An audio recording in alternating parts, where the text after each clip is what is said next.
Hey everybody, Dato here. This is Fire Chat. For those of you who don't know, this is a place where we talk about stuff that we want to talk about. And yeah, we usually discuss some Humanode stuff around here. But today is a special day. And, with the recent news that we laid out, we would like to welcome the Catacomb Crawlers team and talk about stuff happening around gaming, happening around Web 2, Web 3 gaming, and maybe hear some insights, to the strategy they're going to take. So please meet Mitu and Alex. Guys, hello. Hey there. Mitu, I cannot hear you for some reason. Yeah, there's something wrong with the mic. Yeah. I think. Something's wrong with the mic. No, it should be better. Can you hear me? Yeah, it should. Yeah, it works. All good. Hello, Dato. Hello, everyone. Thank you for inviting us here. Yes, so we all have very bland backgrounds, guys. Like it's very formal. All of us. Well, Okay, well, yeah. Glad to have you here. People came here to learn more about what Catacomb Crawlers is and what you guys are up to. So, if you can give a brief intro, maybe it would be beneficial. well, so first of all, me and Alex were both from Romania. As for our background, it's quite simple. When it comes to me, I played games since I was young. I made my first income when I was like 16, playing League of Legends. There I met like CG Extender and Katma, and we've been working together and playing at the same time since then. After that, I opened like a gaming pub where I held like offline events and many more. And basically everything was like around gaming. But I also had like some experience with the Web3 project since I was always fascinated about crypto and the GameFi environment overall. So that's like a short intro when it comes to me. Alex? I'm more of as a Web3 guy. Launched a bunch of Web3 products over the years. My actual background is in finance, and I think I'm the oldest member of the team. I'm gonna say this: it's cool to work with brilliant minds from the gaming industry, and I think this keeps me young. So yeah. Okay, guys. Nice. And when did you guys start working together? We started working together about over 9 years ago. So at the game called Heroes of New Earth, and yeah, since then we formed like a really rare bond, let's say, in the gaming environment as a team. As a team, right? And can you tell us a small backstory and maybe talk about the team itself, how it came to be, and what did they work on throughout the years? Yeah, so obviously everyone started at Heroes of New Earth since that's the point where everyone meet. But And after that's that, a we very, worked. very, very popular game, by the way, in its time. Yeah. And after that, like we worked for League of Legends. Yeah. We worked for Valorant. We worked for Final Fantasy, Mobile Legends. Basically, our studio was quite popular to the AAA gaming studios, so we kind of offered like many assets to them. And how did you approach the development? In what parts did you participate? Basically on everything. Like we also helped, for example, games from Tilting Point. I mean, we work with the marketing team from Tilting Point that also had some sort of game development, but we also worked on the asset providing part, like creating animated splash arts, music, and so on. So we are a complete team, work on every single part. So your team has been intact since 2015? Yeah, something around that. Cool. And like, how many people were at the beginning, and how many people are right now? Basically, the core team was at the beginning, and now, for example, just on our project, we're about 35 or 36 people. That I think that number grew since the last time I heard it. Yeah, I mean, we're like 6 people at first. It was like the core team, and since that, we kind of keep growing, and yeah, we got to the point where we can like make a complete game by ourselves. So, what was the like turning point for you when you decide that it's time for your own project? Well, definitely it was like after we gained some experience, because we worked like on various areas. So we gained experience on marketing side, we gained experience on development, on asset production, and we have seen how the big guys does things in the industry.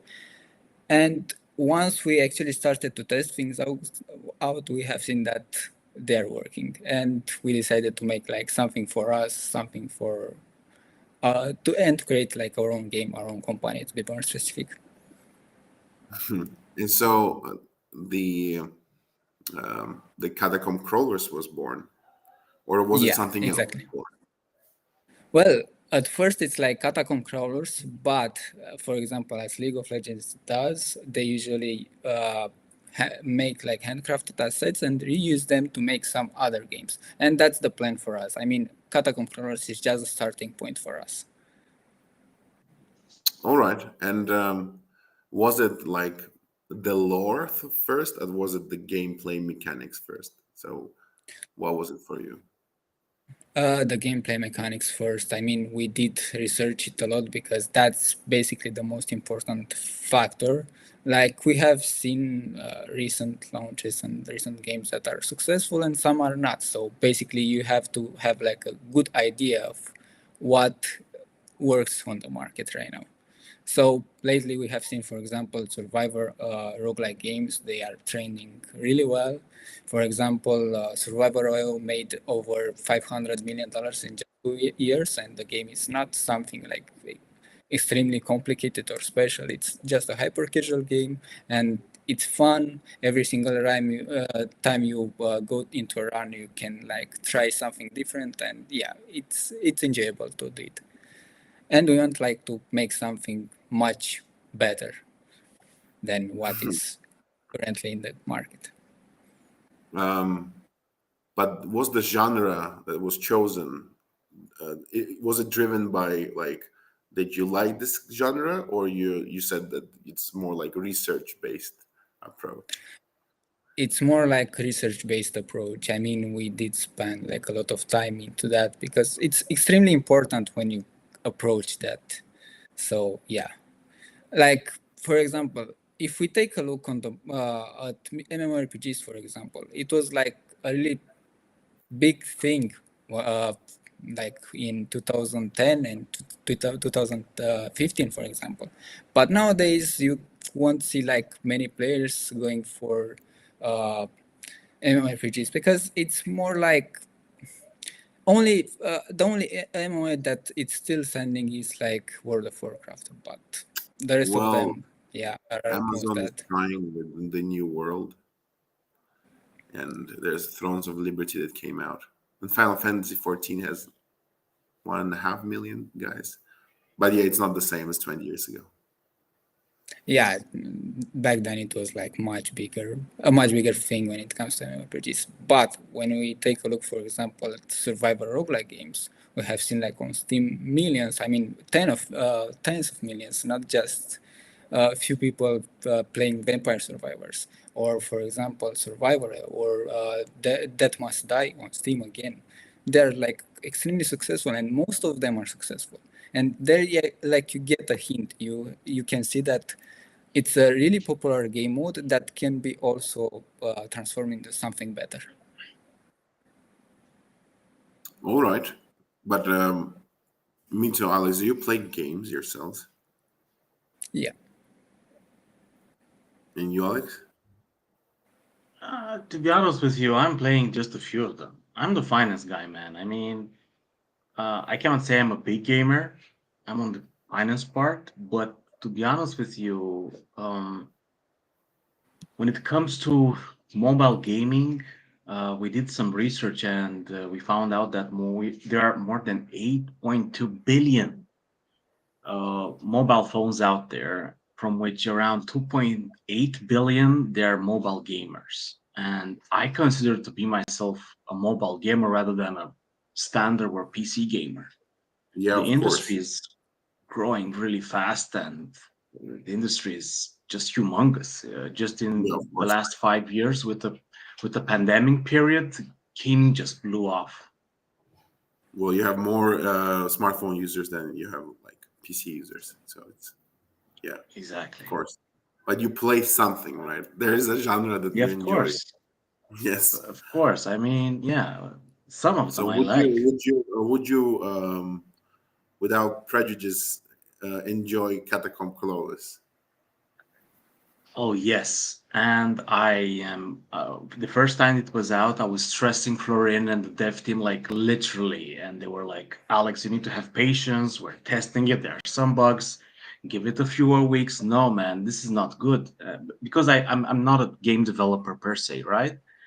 But every friend of mine knows, hey guys, I'm working on this gaming product, check it out, and the feedback is amazing. So I would rather hear feedback from, let's say, trustworthy friends or haters, rather than myself. I'm trying to be not object, not subjective. So in my opinion, I think the guys did a great job, and it is one of those things that you are proud of. So every time I go to bed, not every time, but most of the times, it is a sense of proudness as a team member to have a product that is far better than any other out there. So this is a plus, if you know what I mean. Yeah, absolutely agree. And can you tell us the moment this concept of Catacomb Crawlers was born in your minds? Like, when did it happen? Is there a story behind it? Yeah. I mean, at first, basically, we worked mostly at mobile games. So at first, the idea was like, should we make like a mobile game? But after we checked like the competitors and how the market receives that kind of game modes right now, it's kind of hard to make yourself known on the market with that kind of game right now. So basically, we kind of switched a bit the approach into having like first the survival roguelike, and then we make like the light version of a mobile game, which is like a brawl game. It's more like a PvP version of 1v1 or 3v3 duels. So yeah, it's kind of close to what we had initially in mind, but we want to focus on what's like now popular. Let's say games that are fast, that are enjoyable, and that gives you the dopamine you need to like feel good after you play it. All right. And like this concept of Catacomb Crawlers was born that way. And Yeah. is there some kind of like a lore that you're building around it, like a story Yes. behind it? It's already present. Yes. Yes. For example, instead of like having just single lore, every single champion that we have will have their own personal lore. And for example, we have like Vlad the Impaler, which will have its own lore in our game. So instead of like going just for a single one, every single champion will have its own story. All right. Um, and the visual style development. How did you like get the influence on it? Basically, like what were you influenced by? Mobile games, AAA mobile games. So as I mentioned, we started with this idea in mind. We took the same approach. We wanted like to give something that is like extremely appealing for both mobile and PC, because we don't want to limit ourselves just to mobile. We want to have our game on Steam. We want to have our game on consoles and so on. So we had to approach a style that will fit every single device without like causing troubles and limit them to play it. So that's like the perfect one. And overall, when it comes to like our whole competitor area, we have like the best graphics, so it's perfect. All right. And maybe for those of the people who are watching this who don't know what Survivor Roguelike is, maybe you could explain what's the goal of the game and what's even happening out in there. Yeah, so it's like an endless type of run game. For example, you are going into some sort of arena, and here like you have to survive for as long as you can, and you have like some different bosses to fight on and so on.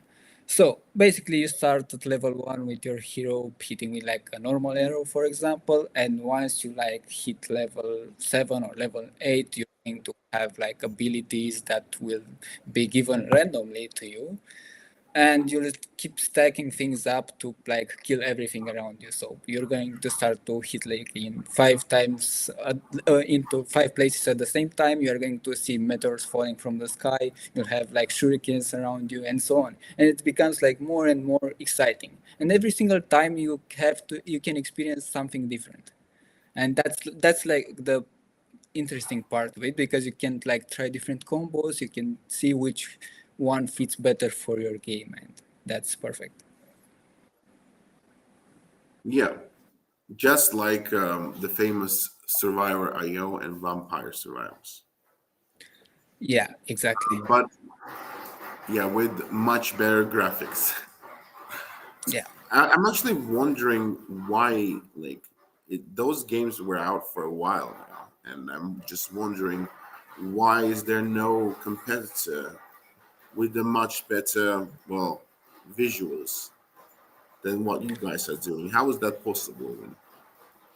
It's quite a new game mode, to be honest. It started like only 2 or 3 years ago, like when we started developing things. So that's why basically it's kind of new on the market. So we can be the first ones to make something significant and to be like more like to gain more visibility than you normally get in a crowded competitor area.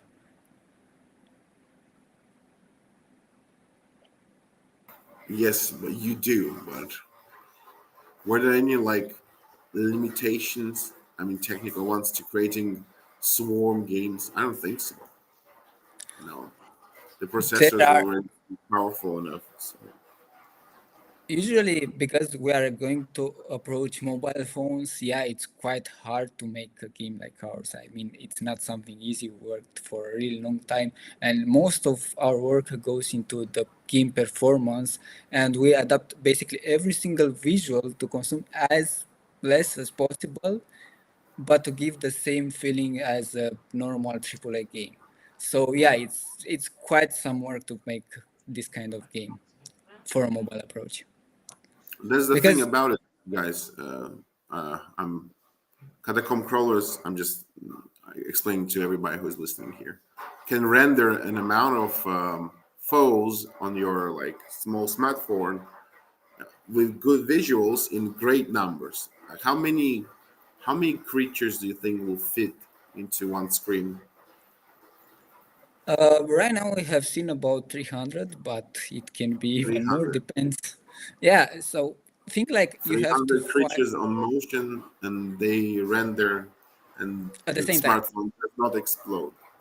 Yeah. Nice. But like, how powerful do you think a smartphone should be to actually render it? We have seen our game played on mobiles that are even 7 to 8 years older. So don't worry about that. If you have like a device that it's like 5 years older, it will run smoothly and everything will be perfect. Nice. So I see that there's a question from the audience. When will the game come out of beta? An approximate time? To be honest, we have almost all the assets ready and in place, but currently we're running like a really big bug testing we're in a big bug testing phase. We don't have like a specific date, but will be in the upcoming months. We want There to you make go. like sure that everything will be perfect before the launch should be up. But yeah, it should be in the upcoming months.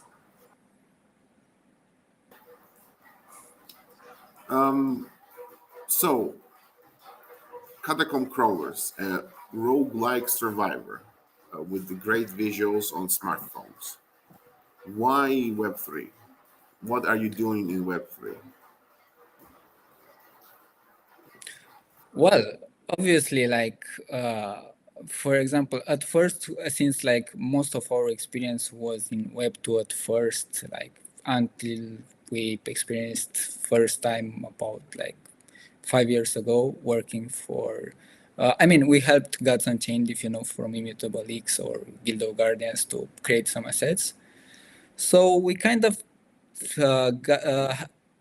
we've seen something new and something that can be again improved. So that's like the first thing that came into our mind, and we wanted to like combine and get the best out of the both worlds, from Web3 and from Web2. So why not? That would be like the question. Why shouldn't we take this approach? You know, why, Yeah. like if you can do it better, why not? You should do it better. So, how you see it being better? Being better, like you gain exposure to the both worlds. Right now you have like the seamless integration, so the normal users won't have to try something that's uncommon for him. He can explore the same, he gets like the same feeling on the UI, he gets like the same experience on a normal game, but he also has the chance to gain more rewards. He also has the chance to have a complete ecosystem under a studio, not just a game. So yeah, there are so many good sides about that. We know that sometimes, for example, on PC devices, mostly the communities are not so happy about the Web3 games because the start of this industry was in the past. But we want to change their Yeah, they don't have a good perspective. reputation right now. And that's very sad, by the way. It's very sad.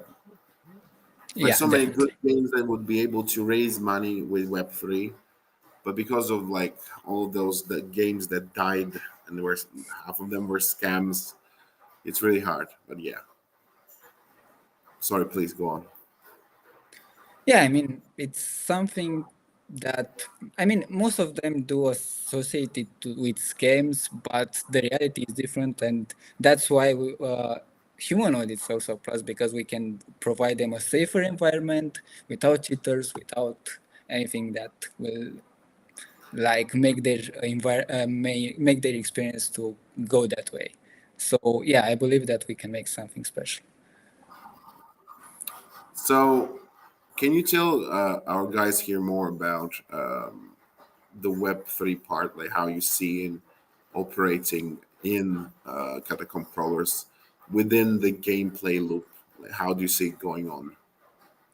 So the Web3 part will be actually seamless at first. You won't feel like any difference between a normal mobile game and our game, because currently you can like simply join with your Google or Facebook ID and you have like your wallet generated automatically and basically have the same exact experience. But for example, mostly on roguelike games, you only have like a chance to get some assets. You can't like buy specific assets. You either open boxes and based by luck you get a weapon or like a character or a skin. But in our case, we'll have like a side marketplace where people can trade specific assets. So if you like desire to get that specific asset, you can go to the marketplace and use the token and trade it to get that one. And you can also sell it for the token and so on. So basically you can like use our token to like buy and trade assets and obviously earn something out of like tournaments. So it's for trading, like it's a proper marketplace, like in you know in other games, but run on Web3 rails. And you were talking about biometric verification. Definitely. So, like, what problems do you think it can solve for Catacomb Crawlers?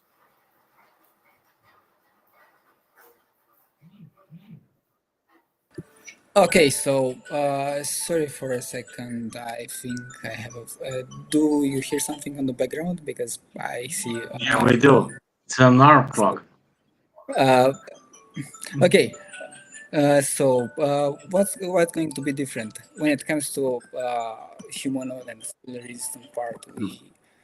We had to think a lot on that because we knew how to implement it and how to use it. So basically, at first we wanted to bring them the security and, for example, you can see like on.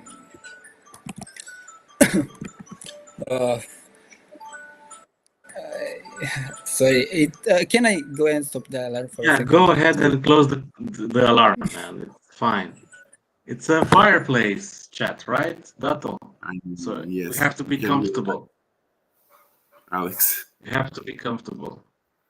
You You can hear me, you might right? try to I answer this question from your standpoint. I'm gonna say this.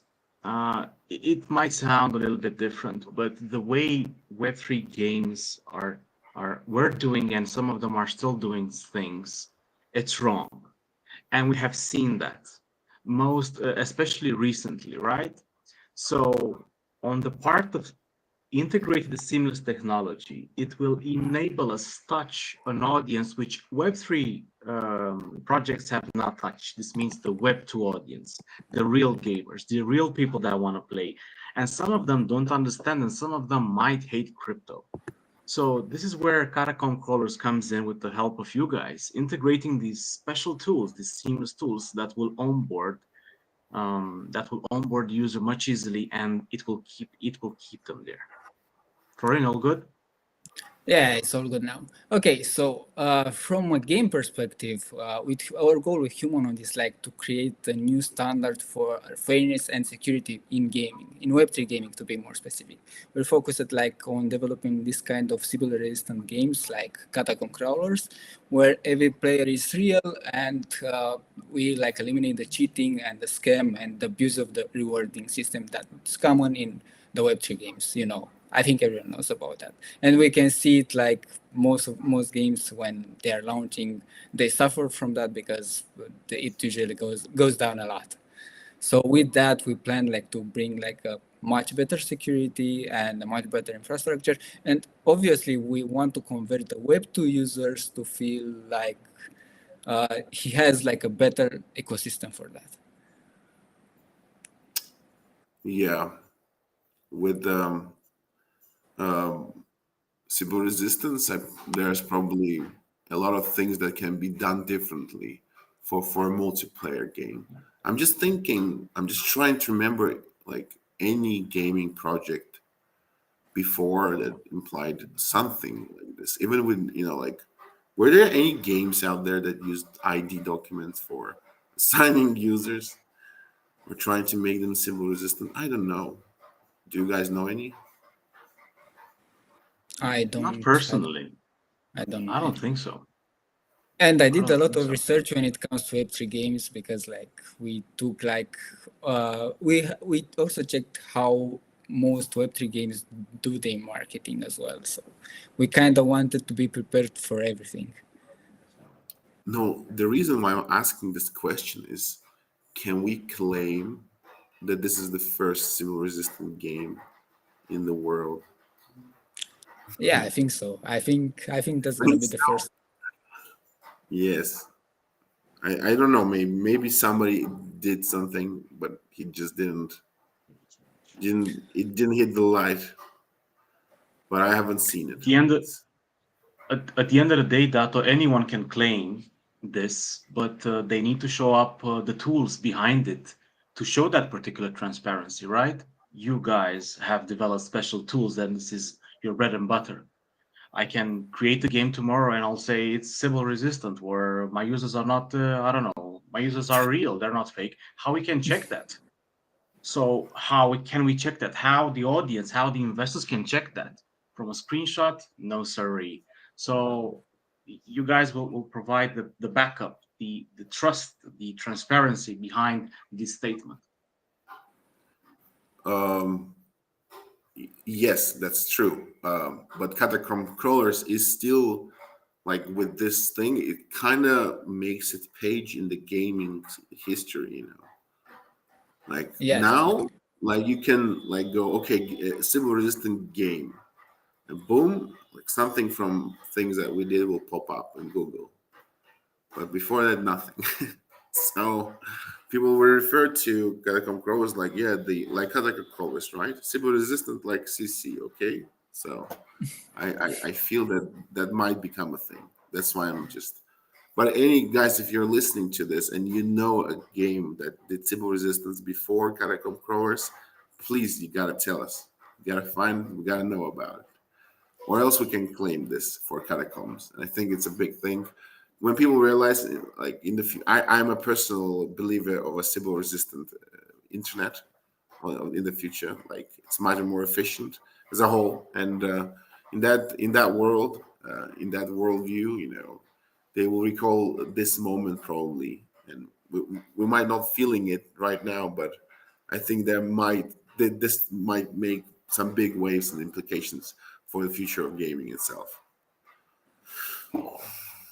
and there is another thing that we have to mention. Look, the Web3 market is changing constantly, and you have to adapt to new rules, to new things. And once you have the verification, you're like basically assured that nothing wrong will happen in the long run, because you have also to think on the long run. We have this kind of safety already set, so yeah. And returning back to the gameplay itself, you are thinking about some other game modes besides Survivor roguelike, right? Yes, I mean we will have like as I mentioned, the brawl mode where like people will be able to duel each other in 1v1 duels or 3v3 duels, or will make even more versions for that kind of brawl. But we also have plans to have like a tower defense game which fits perfectly with that kind of game mode. We also have plans for not for the survivor roguelike, but we also have plans for the campaign roguelike, which is again a thing like Hades on PC and so on. There are so many things that we can explore just from this base start of the game. And the good part is like it won't take as much to make other games from that point when we have the assets than it was up to this point. So we can like create more games with less time involved, and to have like a complete ecosystem, and to give them a place where they can like change from one game to another without like problems. So it's more about well, those games that you mentioned, you're talking about inside Catacomb Crawlers or some parallel games in the ecosystem? Some parallel games that will be connected to the same marketplace. So basically, if they want to use the asset from Catacomb Crawlers into the tower defense mode, they can use it in that tower defense mode using that marketplace. So, and it's the Emerald Studio ecosystem. Yeah, exactly. That's what we want to make. All right. So, what is the the vision for Emerald Studios? Like, what is the main goal? I would say, is there such a thing?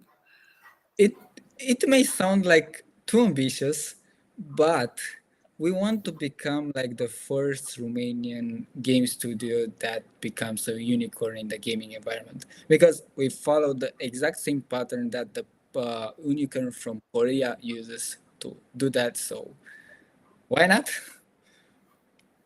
We want to do And that. you mentioned that there are 35 people on the team right now. Are they all from Romania? No, we picked up like the best artists that we've known for a long time. Like, for example, on the 3D part, we have 2 senior 3D artists from Korea. on the illustration part, we have an amazing guy from Brazil. We have an amazing girl from Russia. We have many people from all around the world that works on that project. But we picked up the best because like you can't usually, I mean, it's pretty hard to find everyone at the same place. Nice. However, as everyone can see, we do like a really great job on that part.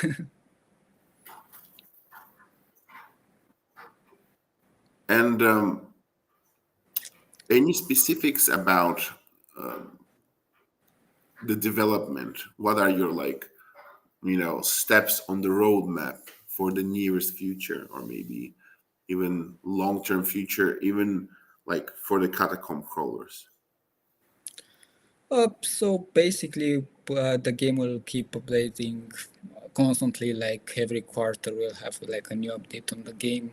That's like the best approach, because you sometimes have to bring something new to the user, so he has a reason to keep playing your game, not just something to like. For example, you played the game, but then you get bored after a while of the same thing over and over again. So we'll push like quarterly updates on the roguelike version. When it comes to the brawl part, it's gonna be in Q1 or Q2 next year, and so on. Like once we have like all the assets in place, we can like create more and bring new stuff for everyone to enjoy.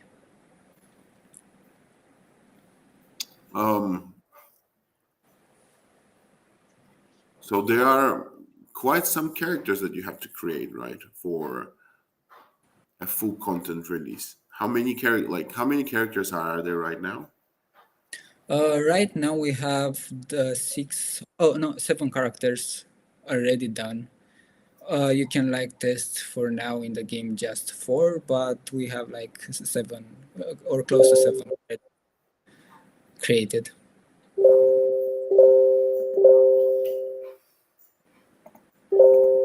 Sorry.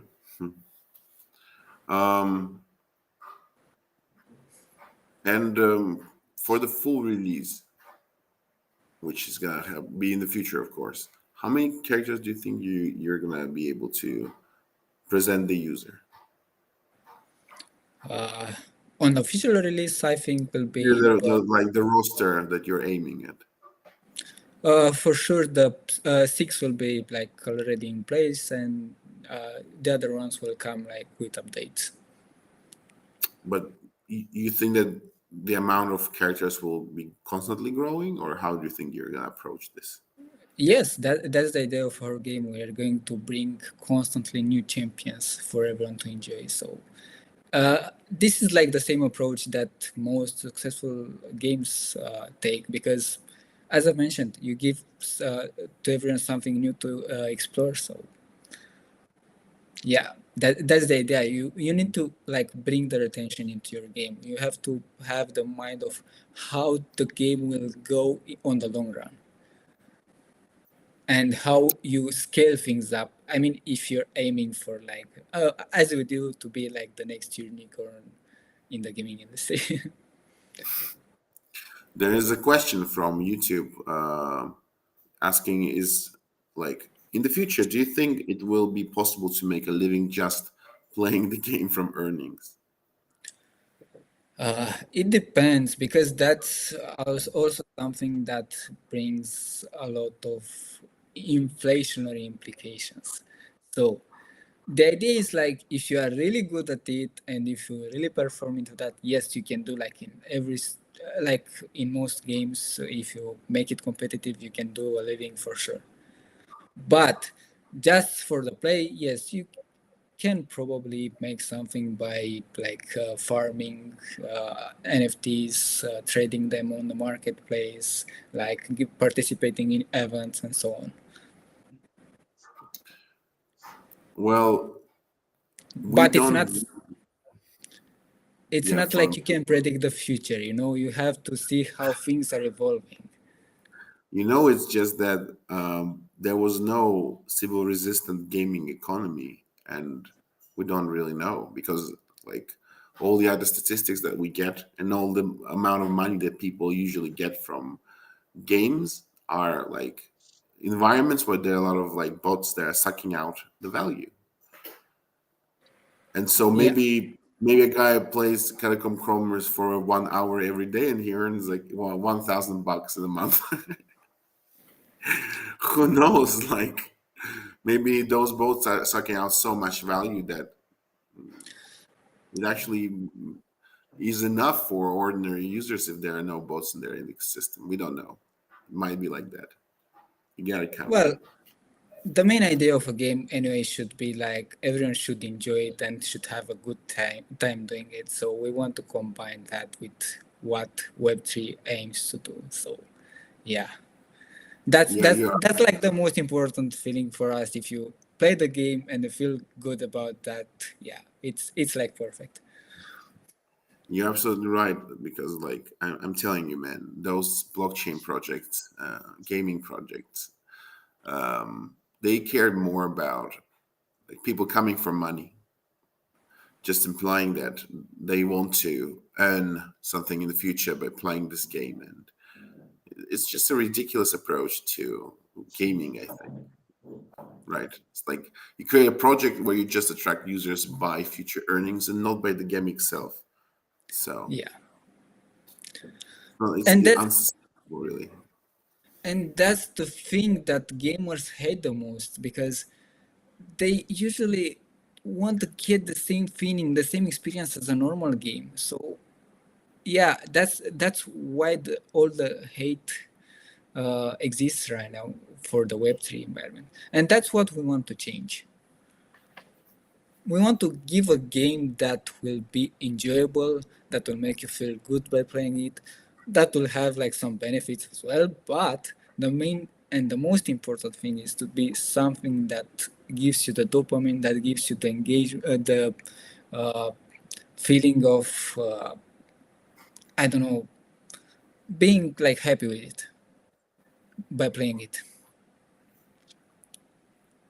There's another chat question that is basically asking about the token associated with Catacomb Crawlers, if it's going to exist or not. Yes, we'll have a token behind our game. As I mentioned, we'll have the marketplace with the token where people will be able to share things. So yes, we'll have one. And where are you going to create that token? On Humanode, obviously. So it's going to be a ERC20 on Humanode EVM, to be more specific. Yeah. And can you describe the utility of this token, like leaving aside the marketplace, like besides marketplace? Yeah, that's basically, I mean, most games have like the same utility. It's like on the marketplace, it's on the rewards, it's like earning by being awarded on tournaments, and this is like the normal stuff when it comes to the token. It's not like we don't reinvent like everything. We want to keep like a good and a feeling that everyone is used to, you know. Feeling of a good game. Yeah.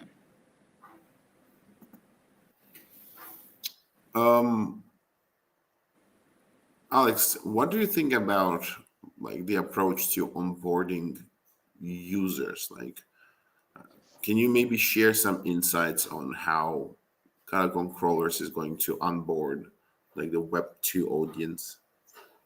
What are the steps there? Of course. So maybe our listeners don't know, but it is damn expensive to market or to grab Web3 gamers. Like you said a little bit earlier, usually Web3 gamers come in for the money and less for the fun, right?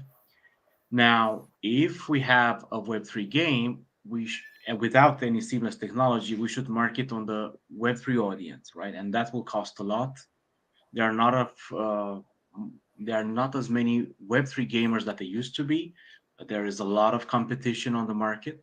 However, in Web2, things are much easier. And here comes the experience that our team has. Working for those big names and working with these agencies, they know their stuff. and we did some tests already. And I would like to congratulate Florin and the whole team by doing this. We had hit record CPIs, cost per installs. And this was done solely in the Web 2, using specific techniques and tool, grabbing the Web 2 user and bringing him on the game. And guess what? As soon as we brought him, he stayed there. So basically, we will try to replicate and continue these A/B tests that we have done throughout Q1 and Q2. And when the time comes, we will unleash everything. Now, Florin here, wearing his Steve Jobs turtleneck, standing on his fancy yellow chair, is a little bit humble. I am not humble, and this is a message for all of the Web2 games or Web2 studios in Europe. We are coming from you. We are coming for you. We are very confident in the team. We're very confident in the product, and I guarantee it. If you don't like the game, I will give you a T-shirt. Okay, I guarantee you'll like the game. So coming back to the Web2 user acquisition data, yes, there are specific tools that we will use on different social media, ad campaigns, videos, outside the box videos that the team created, not your random play this game and have fun. No, something really outside the box to grab the user's attention. On the other side, we will use Web2 gaming KOLs and influencers.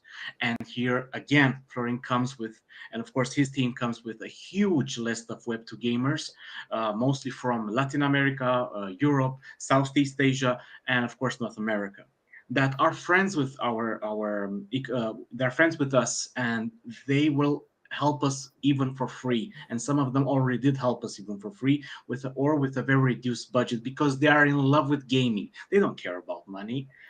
So there's a specific, I would say, specific strategy that we will like to do on the Web 2 part. On the Web 3 part, of course, we will need some support over there to let the Web 3 audience, hey guys, look, we have over 2 million downloads and they're real. How they're real? Well, ask Humanode, because they have customized these technological tools for us to use. So we are unique, no crap, no BS. This is real, and they will be like, holy crap, this is for real, and everything will blow up. So we're very, very excited, on starting this, and I think we are one of the few Web3 gaming projects out there that has this mentality and has this specific strategy. Sorry. Yeah, well, I haven't seen others. Yes, I haven't seen. And I've seen plenty. Yeah. So, yeah, please, Florin. Sorry if I was interrupting. And to add something up of what Alex said, we already in that A/B testing of just 3 weeks, we made over $240,000. So basically that was just a small test. So basically we know what we are doing, so don't worry about that. And when it comes to the Web3 approach, we have an interesting idea. For example, we have seen the most performing game in the last months, we have seen to be Heroes of Mavia. What they did special, they basically had an airdrop of about they had a really big airdrop where they achieved about 2 million downloads in the first month. But that kind of backfired a bit, because someone that is incentivized to play your game won't actually translate into a real gamer, and there is also the possibility that some of them kind of abuse the system, Now, what we want to do is to market the game, to showcase that we can have those 2 million real gamers into our game outside of the Web3 part with the airdrop and thing. So yeah, we also plan to an airdrop, but just to enhance the idea and to showcase that we have the ability to market on Web 2 and Web 3 as well. Well, noble goal. Yeah. Just to say something, a lot of projects nowadays, especially in the last year, as soon as this bull run started, everyone is talking on adoption. Here, everywhere, adoption. We will have adoption. Well, no one actually proved it. So adoption is to bring users from Web 2 using Slimis and then move them to Web 3. So, and a lot of people disconsider the gaming part of Web3, but it generates one of the the many transactions that we see on chain. So adoption in gaming is a must. If we want Web3 to grow, we will need adoption in Web3 first, and then the others will fall just right in. Absolutely. I mean, getting the Web2 users to Web3 is adoption. And like not already like onboarding outside users is probably more valuable for the whole industry. And yeah. I mean, guys, it's just that we are running out of time for Fireside. There's not much time left. So I'm just willing to address our audience that if you have some questions, it's a good time to throw them in. And yeah, give you an opportunity, guys, to make, talk on the topics that you would audience to hear before Fireside finishes. What would you tell those who are watching us right now?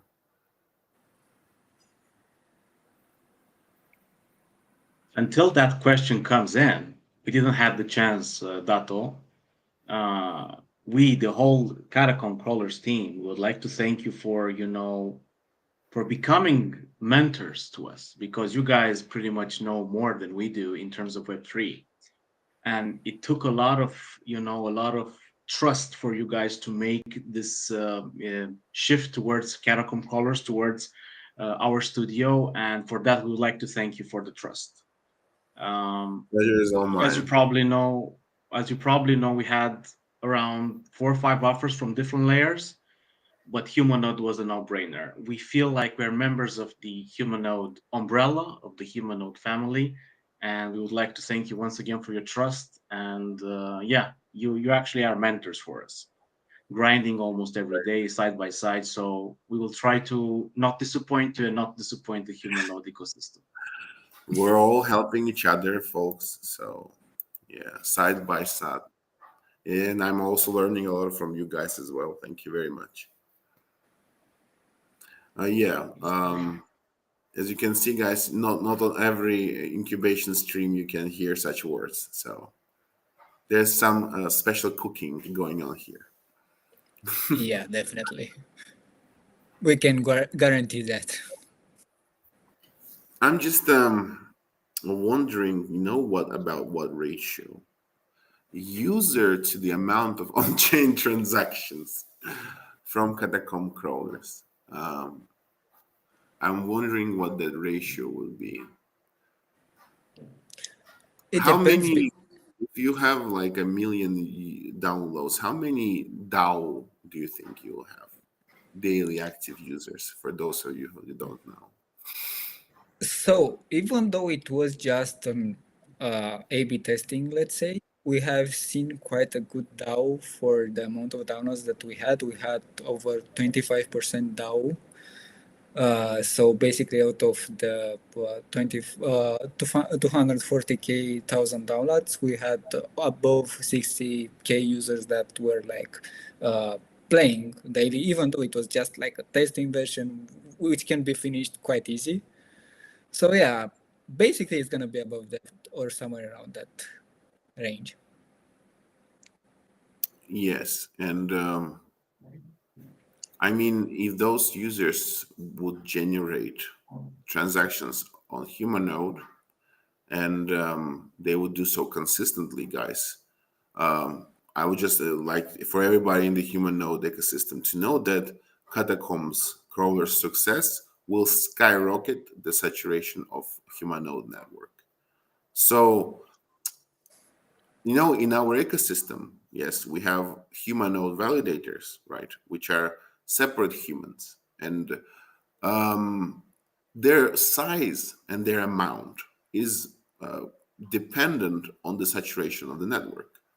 So the more network produces fees from the transactions that are going on, the more Humanode population can be, and thus the more decentralized the network is.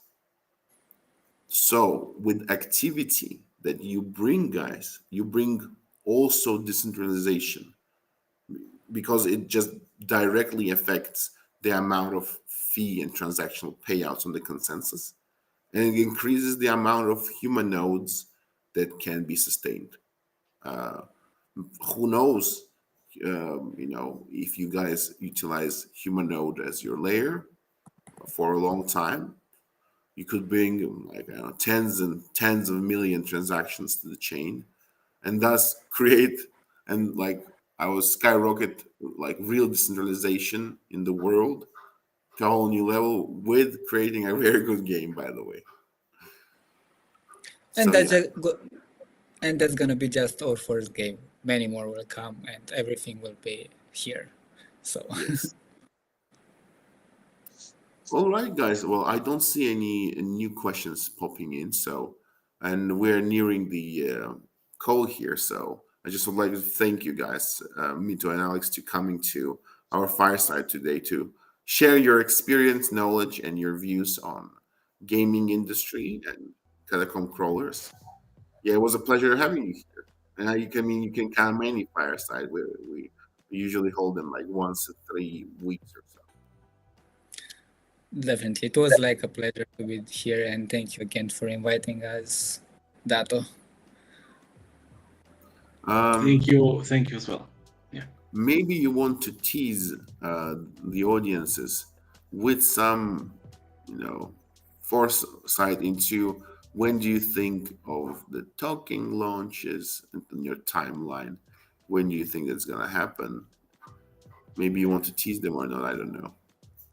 We want to make it close to the game release, so again, it's gonna be in the upcoming months, which is gonna be pretty close for everyone. So stay tuned.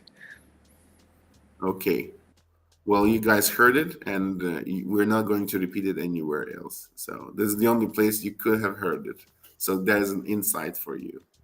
Okay, guys, thank you so much, and see you tomorrow or no. Saturdays, I will actually meet you on Saturdays, but see you on the next week because we'll have our work to do. Take care, guys. Thank you.